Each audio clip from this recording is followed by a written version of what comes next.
ururka jaaliyadda ciise ee UK ayaa isku yimid magaalada Birmingham oo ku qabtay shir ay albaabadu u xiran yihiin.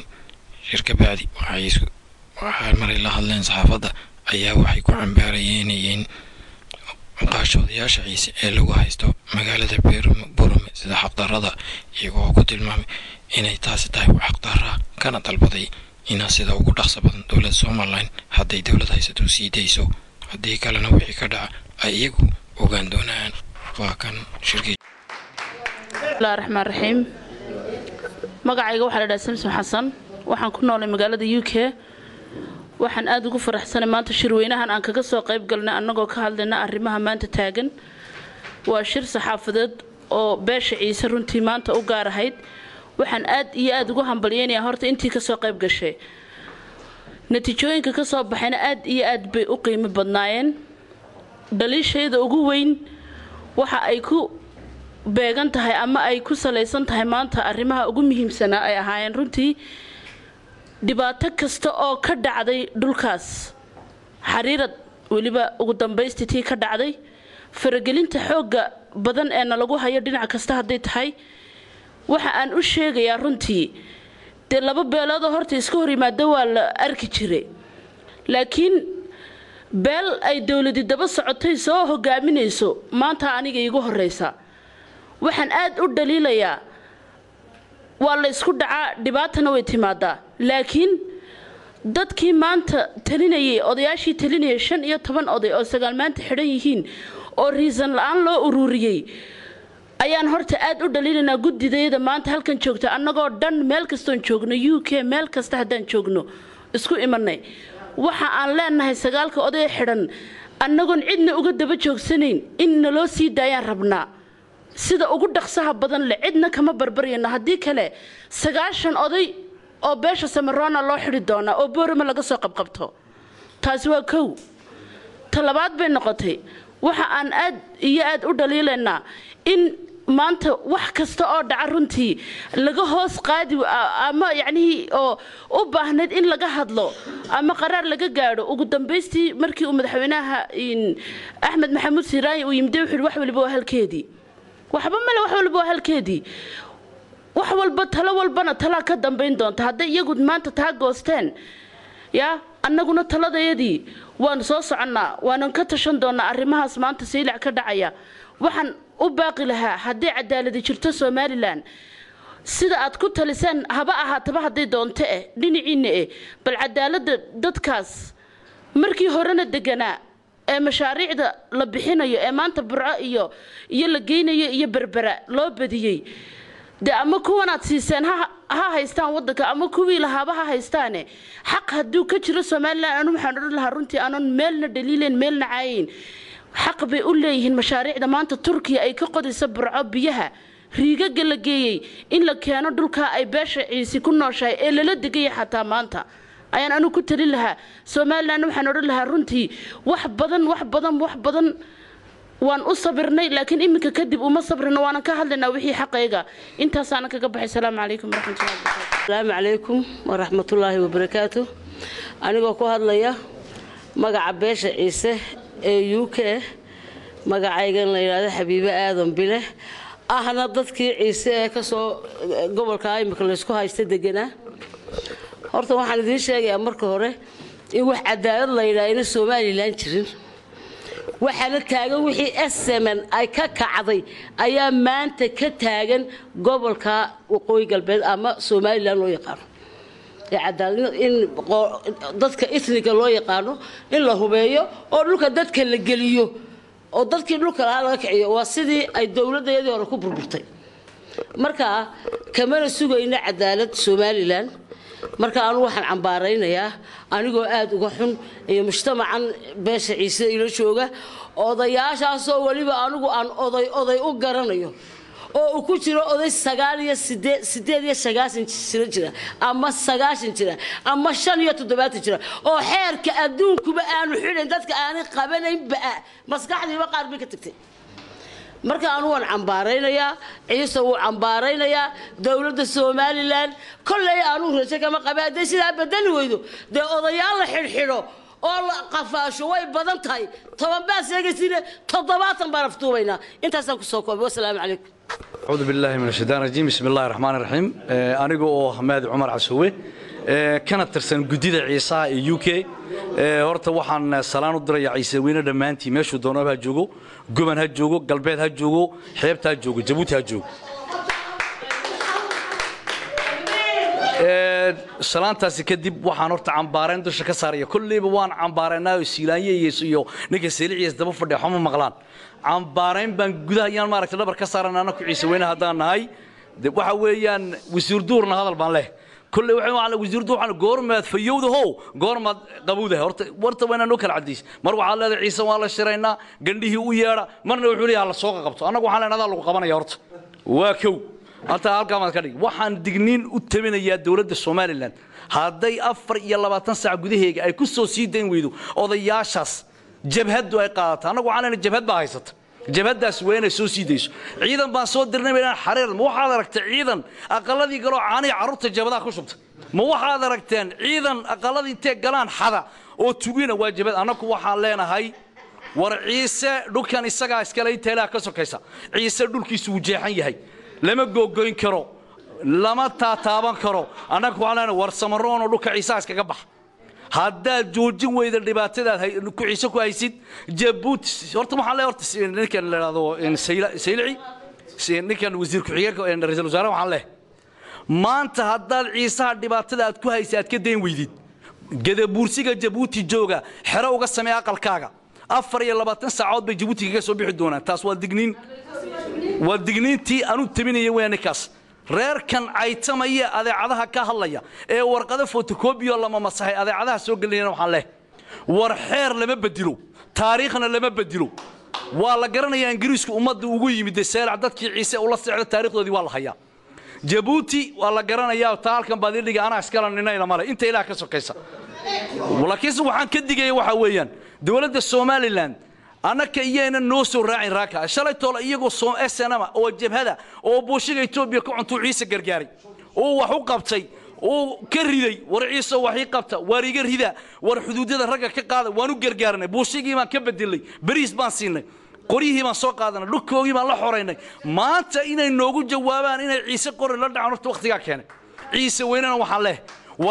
wax xun baa soo socda ciise waa inuu isdiyaariyo هديت وين الازدياريو وحنا لقى عبصونيو وين على تشهد عيسى وعلي نيلا توما بيتلقادي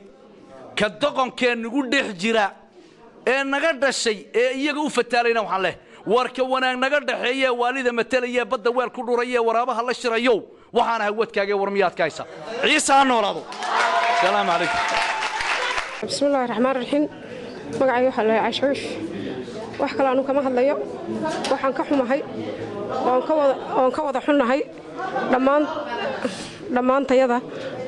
dhammaan tayaba dadka halkaa isku yimiday iyo dhammaan qabiilka ciisaha nimanka ragga gardarrada iyo xaqdarrada lagu haysto iyo dulmiga lagu haysto ayaan aad uga xunnahay ciddii xidhidda mas'uulka ah rag dhulkoogii jooga oo dalkoogii jooga oo dadkoogii iyo wadadoodii la jooga oo waaweyn oo da kasaba ku jirto in lagu xidho qafaal oo la qafaasho aad baan uga xunnahay waxaan dawladda mas'uulka ka ah wadankaas iyo dadka mas'uulka ah waxaan u sheegaynaa inay ragga xorriyadoodii iyo dulkoogii loo soo daayay sida ugu dhaqso badan haddaan nahay dadkaas la magac sheeganayo waxaanu ka codsanaynaa insha allahu fidno lama abuuro oo lama bixiyo nin kastaba ha ogaado ragga meesha ku xidhan inayna ninna raalli ku hayn inayna u dhiman inayna u dhaawacmayso inayna u dhibaatoonayso haddii la qafaashay in baa la dili in baa dhiman fidnadaana ninkii dhigay ayaa ka dambeeya ilaahayna weydiiyaa ilaa garanaya geerisiya gobolka iyaga saylac gayigaanu leenahay nin kala garami mayno wasalaamu calaykum waraxmatullah السلام عليكم ورحمة الله وبركاته أنا وفتحية وحنا هلايا قرب جوكت عيسان وهلايا ومقعي كهلايا حكا وحنا دليل جدينا يا دولة الصوماليلاند dee malaha inay dhagalaadahay inay wax maqlimo garanaaye tan iyo maalinta foodkaasi November 28 November hadal waan dhameeyay weerna waan dhameeyay waxaan u malayn damalayn war u baahan yihiin wixii taa ka dambeeyo weer ciisana waxaan leeyahay maanta ciisoon anigu hadda ilaahay ka baqay boqortooyada isku tilmaami lahayn saanta ilaa min gubal ilaa min Ethiopia ilaa min Djibouti way daadsan tahay inay intee afar nin oo indhoqoynteen meel fadhiistaan inay cali aaray iyo geesh u hanjaa waa ayaan darabaan leeyahay horta waxaad sheegaysin cali aaray iyo geesh dhiciisu ciise leeyahay hadda dhiciisu ciise leeyahay hadda adag martaa mid marar dalac intaad ka hadlaysiine inaad aasi doontii 20 kaanu marin doona waa nin marar dalac u dhintay inagu hadda xabadin may taab xabadii ciise inagu may dhicin waa marar dalac waxaad u dhimateen laakiin afartan lamida u dhiman doonta dhiciisu ciise leeyahay soo dhawaataan samarano inagu waan isla qaanaa ayaan darasta waxa dawladda Soomaaliland laba mid ha yeesho inay dawlad noqoto inay heelimaad noqoto midun baa anagu dawladaha ku ognahay dawladna anagu horti waan soo lahayn 40 sano talina hadda anagu ciisanahay inaad dawladtiin iyo inaad heelimaadtiin noo soo kala cadeeya markaan hadda heelimaadtiin dawrkiinu meel bimo iska kincilina hadda dawladtiin wad nooga dhixtaan reerka wad noo kala baxays reerka ma la hadlay hablaha ciidanka dhulka isku soo wada urursada kombiyuutarada isku soo maqiiqaya jiisiyada kombiyuutarada lagu maraa jaamacadaha ciyaalku ku dhintaan ka joojiya kombiyuutarada jaaridaha galaysin inagu shaqo leedihiin السلام عليكم ورحمة الله وبركاته walaalaha isugu yimid halkani beesha ciise shirka maanta ku qabtay magaalada Birmingham aad iyo aad baad u mahadsantihiin dhammaan waxa salaamaya beesha ciise meel kasta oo joogan ogaaska iyo gandaha meel kasta oo joogto waan salaamaya walaalahay baa ka hadlay qadiyada maanta taagan qadiyada saylac iyo lughaya iyaan rabnaa inaan aniguna wax ka idhaahdo marka horeysa waxaan cambaarayn kulul u dirayaa xukuumadda Soomaaliland ee sida xaq darrada ah u afduubtay odayaasha arrinkaasna waxa ka dambeeya oo dusha u saaraya madaxweyne ku xigeenka Cabdiraxmaan Saylici iyo dusha u saaraya isagana ka dambeeyay waxaana ka dambeysay miliish uu isagu samaystay dad badan waxay leeyihiin ciidamada Soomaaliland baa odayada xidhxidhay maya waxba kama jiraan taas ciidamadu hadday wax qaadaan dawladdu way sheegtaa wasiirka arrimaha gudaha ka hadli kara ciidamada booliska cadeyn kara cid maanta ka hadashay ma jirto meel lagu xidhay meel uu mariyayna lama yaqaan odayaashaas waxaan leenahay sida ugu dhaqsaha badan waa in odayada xorriyadoodii aad u soo celisay Saylici haddaad sida yeeli weydid aday ku taala waxad yeeli lahayd midda kale waxaan leeyahay raga qulujeedka hanjabay ee cali aare u hanjabay cali aare waxaan leeyahay qaran buu ka dhashay nin loo hanjabi karana ma halkiina ku gaabsada inta la idigu iman nigaalkiinaas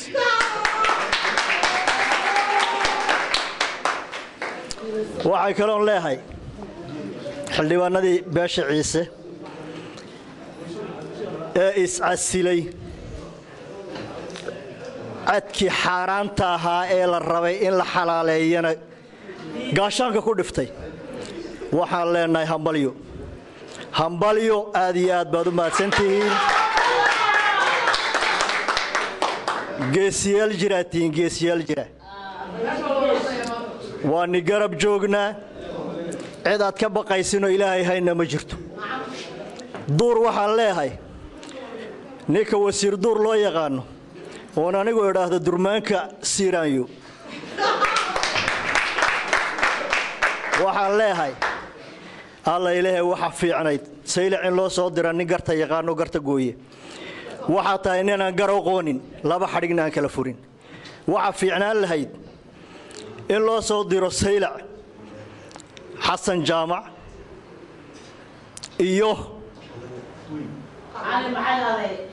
iyo biixi in loo soo diro labadan nin baa garta Saylic goyn lahayd laakiin duur nin gargooya maaha nin arrin loo dirsan karana maaha kaasi waa durmaankii siiraanyo wey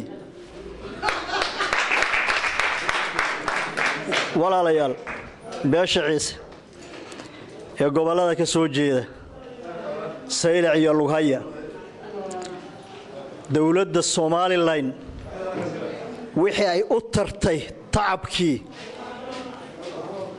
ma ay helin waxa lagu sameeyay dadka discrimination taas waa xaqiiqo cidna la isweydiin maayo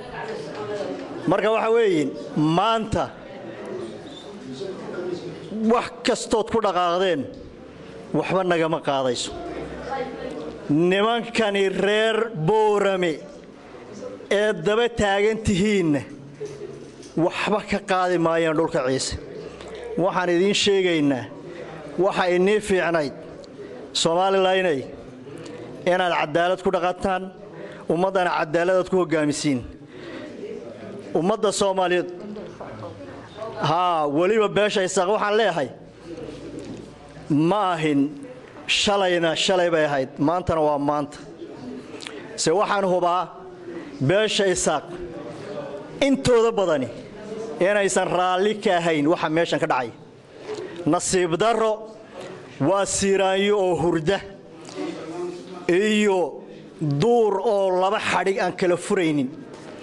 iyo saylici oon ognahay xumaanta uu Ciise u qabo saddexdaa waa iskaashatay marka waa nasiib darro ugu dambayn waxaan leeyahay odayaasha sida ugu dhaqsaha badan waa in xorriyadoodii loo soo celiyo haddii loo soo celin waayo odayaasha beesha Ciise xorriyadoodii waa in loo soo celiyo amba maxkamad imikada la hor keeno haddii taa la waayo jawaab cad baan ka bixin doonaa insha Allah wassalaamu calaykum waraxmatullaahi wabarakaatuh من الشيطان الرجيم بسم الله الرحمن الرحيم waxaan halkan ka soo jeedinaynaa waan ka cambaaraynaynaa odayaasha cuqaasha culimada Ciise ee lagu xidhay Boorama ee la soo qabtay waxaan la yaabanahay sababta odayaashaasi waa la soo xidhay maxaa lagu soo xidhay nin baa la dilay baa lagu soo xidhay baa la leeyahay nin baa la dilay waligeed bay beel ninka dili jirtay waligeedna cuqaal lama xidhi jirin ee cuqaashi waa loo yeeri jiro gartoon baa la isku qabsan jiro loo wada fadhiisan jiray laakiin reason ka noqday nin baa nin dilay oo nin la dilay baan idin xidhnay oo habeen madow magaaladoodii looga soo ururiyay ayadoon dawladina ka warhayn cidina ka warhaynin oo saldhiga Boorama loogu soo xidhay waan garan laan mid kale aan garan laan waxa weeyaan saldhiga booliiska ee Boorama sababta loogu soo xidhay waa wax mucjiso ah weeyaan wax dadka ka yaabiyo waxa saldhiga booliiska ee Boorama sababta odayaasheeda loogu soo xidhay hadii xariirad laga qaaday oo dawladda jirto meesha dawlad ma fahansanin ba haday dawladda jirto oo xariirad laga qaaday de salal baa laga xukumaa saylac baa ma saylac lagu xidho oo xaq iyo xeer tahay waxa lagu xidhayo odayaal cuqaal la uriyeen waa banoo kooba odayaasheeda cuqaasha ee Boorama ku xidhan waxa noocad in xaq darro loo soo xidhay dawladda Soomaaliland ay iska dhaga marisay ama ay saba ka dambayso oo iyadu sabab u tahay waxaan u sheegaynaa haddaad istiraadeen Ciise wuu aamusan yahay Soomaalida hore waxay ugu mahmaay jirtay libaax iyo libaaxa aamusan keeba wax dila libaaxa aamusan ba wax dila Ciise hadduu aamusan yahay danihiisu aamusan yahay shalay waxaad lahaydeen gandaha Ciise ayaa sidan yidho gandaha Ciise hadalkiisa ku badbadinaysa afka laakiin gandaha Ciise way maqan yihiin danahooda iyo Ciise dhaqankiisa iyo xeerkiisa iyo ugaaskiisuna way og yihiin wayna u maqan yihiin waa kaadi badana waa loo gogol badiyaa waa la idin wada ogyahay waana la idin arkayaa haddaad istiraadeen arrintan waa laga aamusay oo Ciise danka ma laha oo odayaashooda iyo dhaqankooda danka ma laha waa arrin aan meesha ku jirin weeyaan marka waxaan u sheegaynaa dadka xidhay ee odayaasha soo xidhay intaas imika 2 week miyay ku dhowdahay mise inta ay ku xidhan yihiin magaalada Boorama ee xaq darro ugu xidhan yihiin dawladda Soomaaliland aad baan ugu cambaarayna waxaan u malaynayaa dawladda Soomaaliland اعتراف بيرادين جرتي waxaan u maleeynaa اعتراafkii dhinaciisa bay negative ka heshay daadse waxa imaanta ka xishoonayso iyo wax ka xaaraaniba ma jirto waxay doontaa iska sameynaysaa because sagaal oday oo cuqaala oo 9 jira maanta Boorama kuma xidhnaadeen haday run sheegasay dadka iyada xukunto marka aad baan taa u cambaarina dadka xidhayowna isla xishooda odayaasha ugu dhaqsaha badan la iska sii daaya hadii kalena de waxaad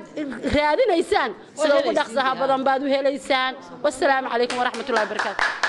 magacaygu waa Sahra Daahir waxaan ku jiraa guddida UK waxaan ka hadlayaa maanta odayaasha la xidhay waxa weeyaan waxa loo xidhay baa nin wadi ilaahay u dhintay dartii baa 9 oday loo xidhay haba loo xidho annagu haddii odagan waxay dhibaatadu ka dhacdo waa xariirad waxay ka tirsan tahay gobolka Salal waxay leedahay jeel dadka lagu xireeyo taa anagu marka boorama wixii loo geeyay anagu ma garanayno waa nin cadowgiisii loo gooyay ba ka dhigantay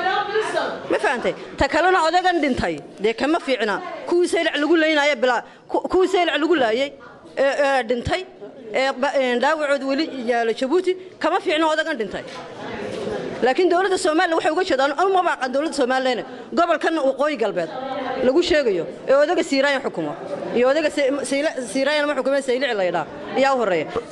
Saylici waa ninkii ugu tala galay gobolkan Salal inuu baabao sababtoo ah waa ninkii sanduuqada soo xambaartay Saylici yimiday ee boobay talabaadna waa ninkii tolkii intuu dirayska Soomaaliya soo xidhiidhi ciisaha laaya shantii habeenimo dadkii caalamka Soomaaliya shalay ku banaan baxay laaya isaga yidhi mana hayna askar Soomaaliland ragada bulshada diras loo soo xidhay baad waana Saylici baa waxaan ka dambeeyay ta kalena Saylicina saa ka dambeeyay wixii xareeda ka dhacay isaga yidhi odayaasha la soo qabta una soo xiraya tolkii biido oo ugu xiray jeelka Boorbe taasna waxna qabata maaha meeshana dawladdu ma jirto cadaaladna ma jirto sababta haddii dawladii cadaalad jirto 2 wiig odayaal cada oo waaweyn oo koogu yar 57 jir yahay jeel meel la yiraahdo Boorame gobolkan Baki iguma xireysnaadeen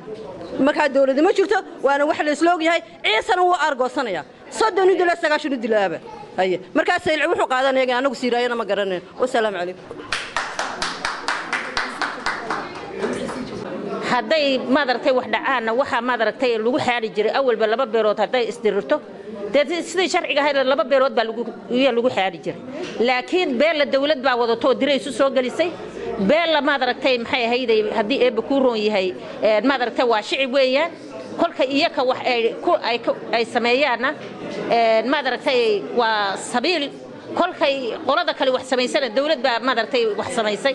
kolka annaka rag baa dhaawacan oo dhakhtarada noo yaalo oo madaxa laga toogtay cid ka hadashay ma jirto hatta warka madartay Soomaaliland kaba hadal Soomaaliland kolka annagu waxa noo cadaatay annagu waxaan ugu habranaynay bacdama ay dawladda Soomaaliland dad tolkayo oo madartay maxay isaaqi ku jiro yaan ugu habranaynay laakiin maanta inay waxba meesha noo oolin waan aragnay madartay haduu eeb ku waan aragnay kolka waxa weeyaan hadda odayada madartay Siiraayo waxaan ceebaan dusha uga soo saaray yaan ceebaan dusha ka saarayna sababtoo ah dad shalay cadow u ahaa buu garab ka saaray dad shalay cadow u ahaa oo dhabarka ka tooganayay iyo maanta dadkii madartay heliyahoba la garab joogsaday ay madartay maxay u heliyeen agta hoosteeda galiyeen midda kale manaafacaad waxa wadanka la soo siiyo waxa madartay Saylic ka soo baxa madartay haba yaratay afka uu ka xidhan yahay Soomaaliland waxay hay'adaha madartay injooga siiyaan waxay magaca Soomaaliyeed ka soo qaataan waxay dawaa'ilka madartay carabta ka soo qaataan madartay dadkooda miyuuna ahayn dadka ay calanka ku doonayaan miyuuna ahayn madartay ma 2 beelood baa dawlad noqonaysa hadday buu hood la hortana rasaas baa loogu jawaaba annakoo qatanaantii haddana maanta nagu soo doonto nana dilay kolka waxay noqonaysaa de nin walba hanti waa waxay u baxdo waxa doonaysan waa dagaal weeye way noo cadahay waa nin walba hanti waxay u baxdo hadda wayna ahayn odayada in la soo sii daayo oo bilaa shuruud lagu soo sii daayo waayo iyagu dambi ay galeen oo maanta madartay loo xidhay meesha ma jirto haddii ay tahay madartay dad la dilay 8 nin iyo dhakhtarka madartay Jabuuti loo madaxa laga toogtay askarta madartay Soomaaliland baana toogatay amba askari ha ahaato amba shicib ha ahaato qofkii dambi galay ina barka la soo taago weeyaan haddii ina barka la soo taago kuwiga dilay la ogol yahay annaguna way soo taagayna haddii kale waa ina ragga bilaa sharci lagu soo daayo haddii kale rag kama duwana waxaan arkaynaa dawladda Soomaaliland inay madartay annaka madartay geedu nagu soo taay dhulka iyagana geedu ku soo taay dhulka iyagana sidaa ku qaadan maayaan madartay haddii ay ku rooyay hadday maanta iyagu 9 xidheena waxa madartay jawaabtooda way helayaan hadday ragga soo day waayeen assalaamu calaykum waraxmatullaahi wabarakaatuh